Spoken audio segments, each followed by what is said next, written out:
Hey James, it's Tony. Looking at your flash assignment here. So this first shot, fantastic.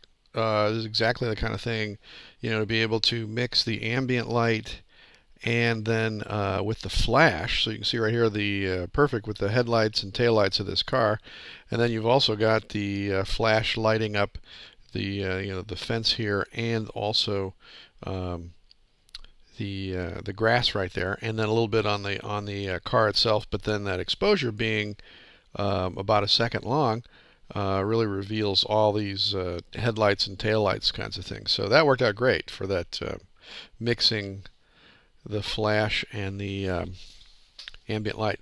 This one worked out good too. Since you have your ISO set high here, this is good. Make sure that you pre-focus with your camera. When you're, like in this case right here, so Bonnie's a little bit she's not quite sharp there, so you want to maybe hold your shutter button down just about halfway so that you can get her in focus, and then fire it, and then you'll get a little bit more sharper details. But in this case right here, this works great in terms of balancing like indoor lighting along with the flash. Yeah, when you're outside and you're shooting with your flash, you can see right here, same kind of thing too. You want to hold down that shutter button about halfway and let it do a pre-focus so that it focuses on Bonnie's face, and then push the trigger all the way down, and yeah, so you should be able to pick that up. Now I'm looking at this right here. This might be something where you want to go in and check on your camera, but it's saying that your exposure bias, which is your exposure compensation, is set at -2.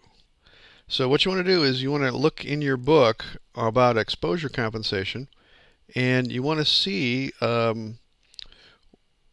what that might, where you could adjust for that.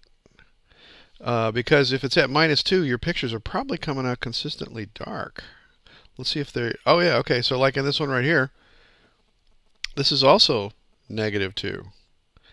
So make sure that your camera, because it looks like maybe your camera, unless you intentionally did that, might be firing at, so your pictures might be coming out kind of dark. Same kind of thing here too. This is a good shot in terms of the just a plain old flash without worrying about the exposure compensation. You can see up here a 200th of a second, and the background back here is pretty dark. And but in terms of your exposure compensation with that first shot, like this, that definitely, when you have a 1 second exposure, it really brings in a lot of light from the background back there too. So well done with what you've got here, and thanks very much. Oh, and then also make sure that you see if your exposure compensation, like in this case right here, it's not on -2. It's not on -2 here, but in this one, -2 and -2. Make sure that unless you're doing that intentionally, that you are aware that it might be underexposing your pictures. So thanks very much.